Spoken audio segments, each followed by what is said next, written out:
Fue un anuncio impactante que envió ondas de choque alrededor del mundo. Durante una conferencia internacional, el presidente francés Emmanuel Macron declaró que desplegar tropas occidentales en Ucrania no estaba descartado. El anuncio fue recibido con inmediata condena tanto por los estados de la OTAN como por la propia Rusia, con el portavoz del Kremlin, Dmitry Peskov, afirmando que enviar tropas occidentales a Ucrania no sería del interés de ninguna de las partes involucradas. Sin embargo, Macron ha leído las señales. La situación en Ucrania es precaria, y si Ucrania cae, la OTAN quizás no tenga otra opción que ir a la guerra contra Rusia. Para ser justos, Macron hablaba principalmente de enviar tropas no combatientes, similares a la presencia conocida de tropas británicas en Ucrania, asistiendo con la logística de varios sistemas de armas enviados allí. No obstante, fue intencionalmente ambiguo respecto al envío de tropas de combate, o al menos trató de serlo, para obtener una ventaja estratégica al inyectar dudas en los planes de guerra de Moscú sobre la posibilidad de enfrentarse al poder militar de la OTAN en Ucrania. Sin embargo, la respuesta inmediata de varios miembros de la OTAN, afirmando que esto definitivamente no sucedería, efectivamente anuló ese plan. Macron no estaba completamente equivocado cuando dijo hace años que la OTAN estaba cerebralmente muerta. La realidad es que hay mucho más en juego que Ucrania, y la OTAN ha sido criminalmente irresponsable en los últimos 2 años, disfrutando felizmente de la paz en sus propias tierras mientras envía cantidades simbólicas de equipos para frenar la agresión rusa.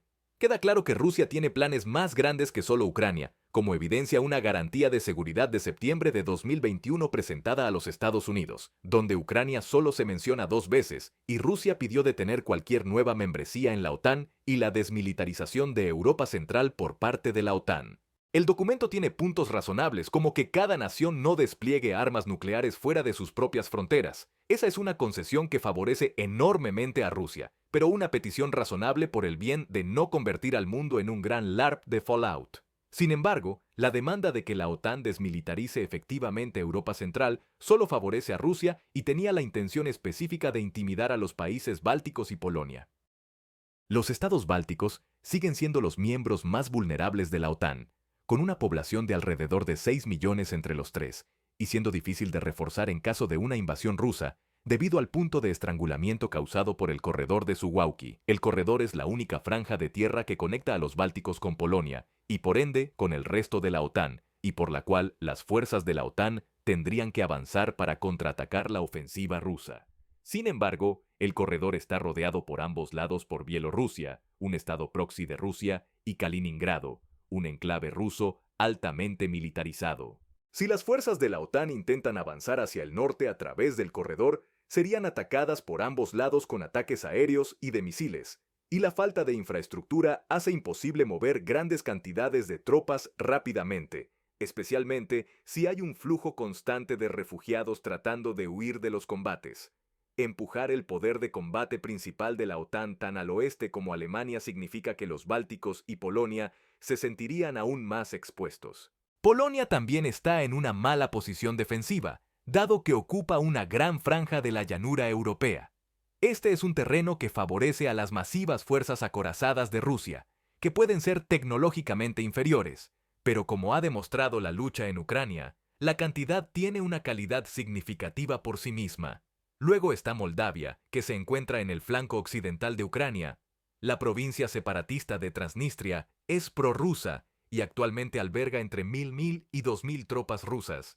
Se sabe que al inicio de la invasión de Ucrania, Rusia esperaba lanzar un asalto por mar en Odessa, a lo largo de la costa sur de Ucrania, pero la operación se detuvo debido al clima y una serie de contratiempos. Sin embargo, si tal asalto hubiera tenido éxito, Rusia habría podido avanzar hacia el oeste y unirse con Transnistria.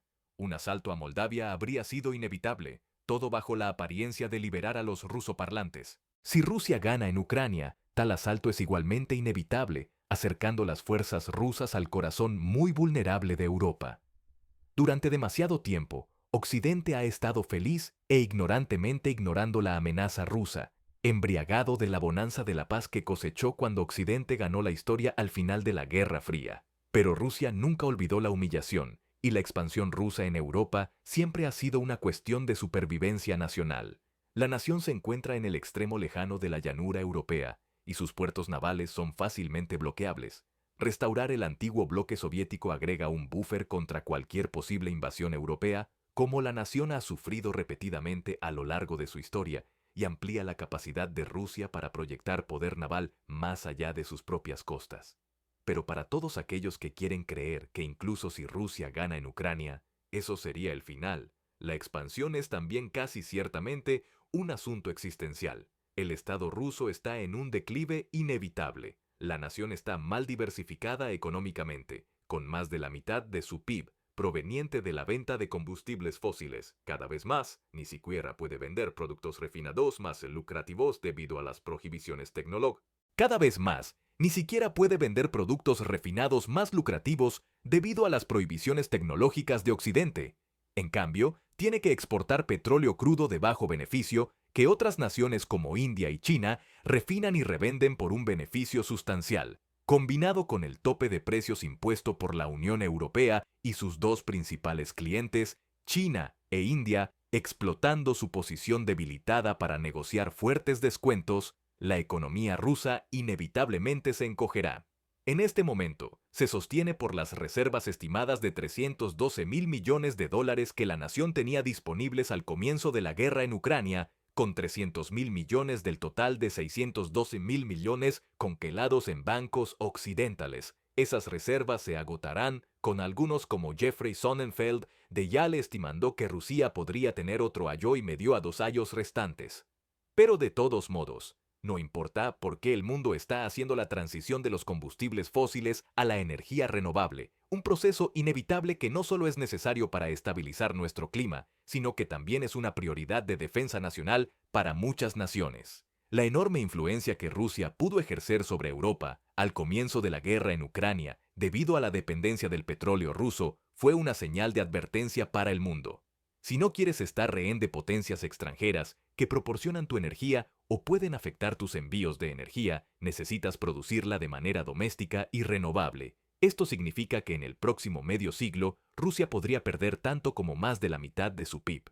La incapacidad de la nación para innovar tecnológicamente, debido a malas inversiones y una continua fuga de cerebros por la salida de profesionales jóvenes, también significa que Rusia no es competitiva en el espacio de la información, el sello distintivo de una economía robusta y moderna. El Yandex ruso, que era la mayor competencia de Google en la región, fue adquirido recientemente por grupos respaldados por el Estado a un precio significativamente reducido, evidencia de que todo el emprendimiento se está desmoronando. Originalmente, Putin había querido nacionalizar Yandex para ejercer un mayor control sobre el espacio de la información, pero se le advirtió que sus especialistas técnicos renunciarían en protesta. Luego está el lejano Oriente ruso, una región rica en recursos energéticos que China ha estado observando con avidez durante 2 décadas.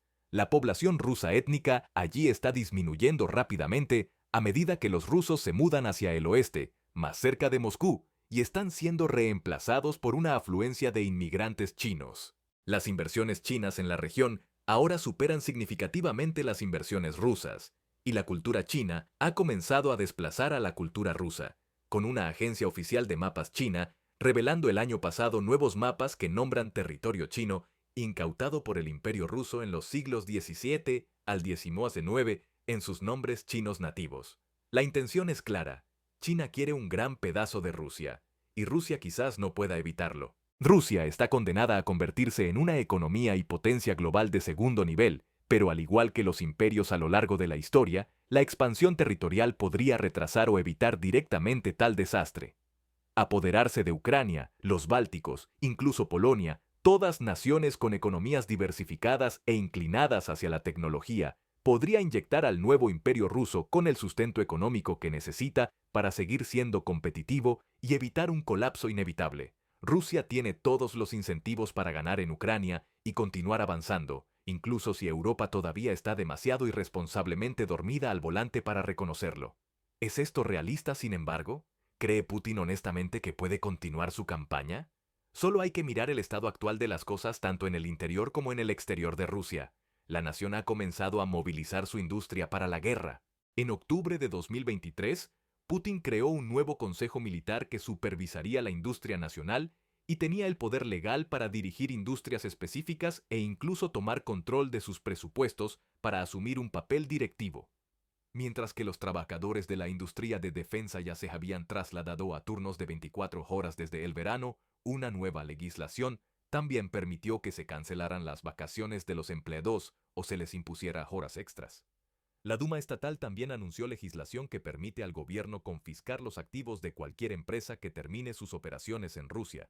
Aunque esto tendría un efecto significativo en desalentar la inversión en Rusia, tanto ahora como en el futuro si se levantan las sanciones, el hecho de que Rusia esté dispuesta a aislarse del financiamiento internacional es una señal muy preocupante de que Rusia ha trazado un curso para su propio futuro, uno que no incluye a las empresas occidentales reintroduciéndose en Rusia, y esto prepara a la nación para una guerra a mayor escala contra la OTAN.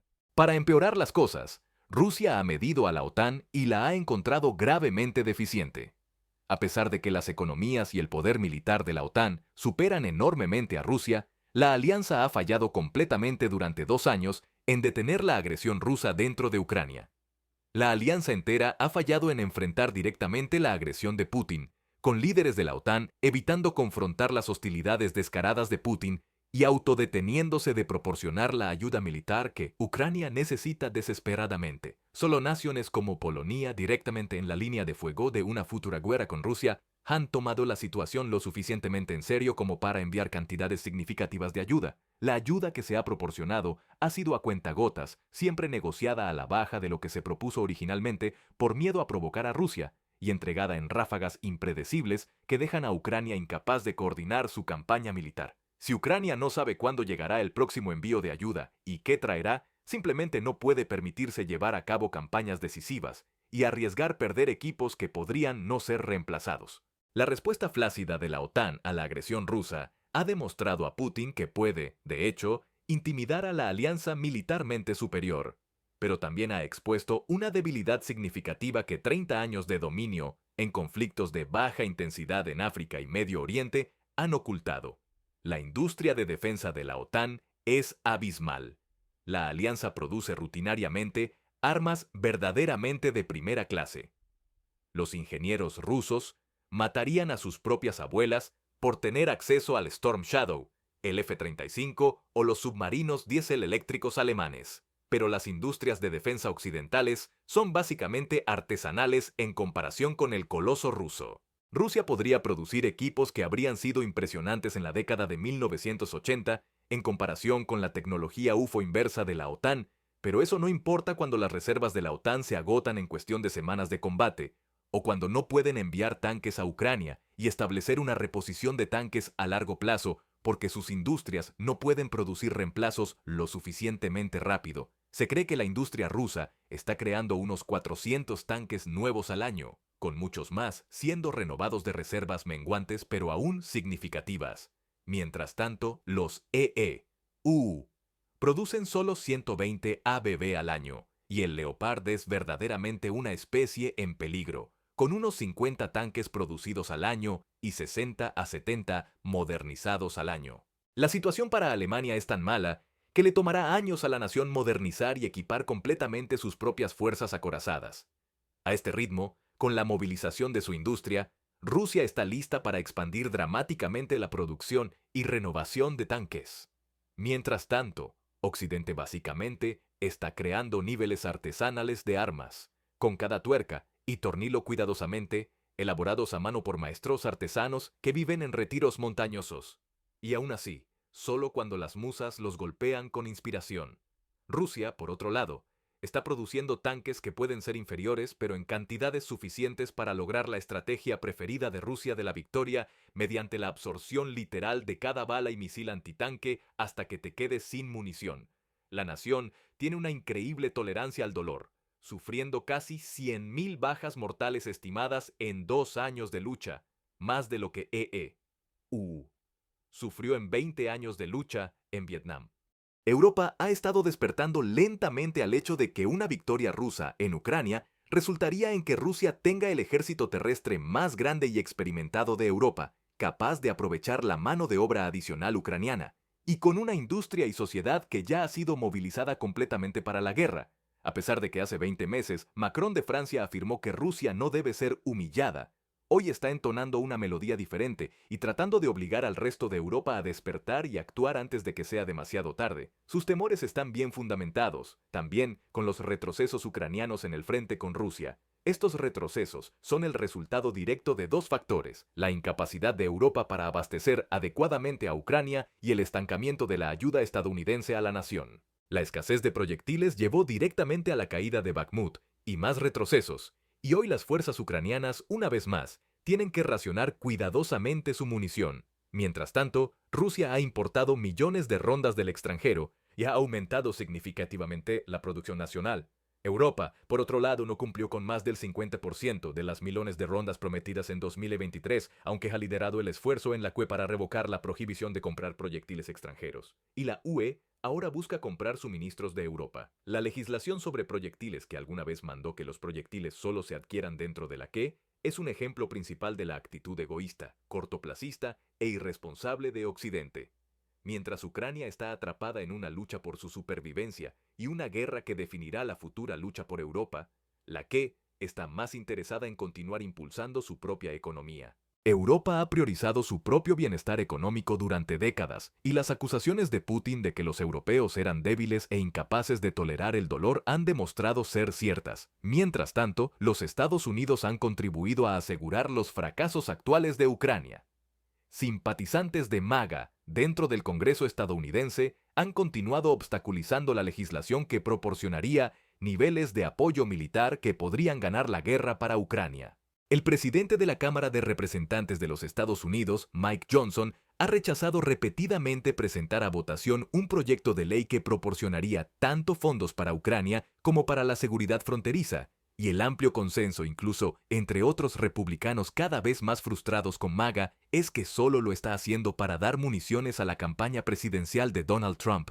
Los comentarios de Trump de que permitiría o incluso alentaría a Rusia a atacar a los miembros de la OTAN que no cumplan con los objetivos de financiación del 2%, también son evidencia más preocupante de que la manipulación de Johnson de la ayuda ucraniana podría ser por algo más que simplemente proporcionar combustible para la campaña de Trump.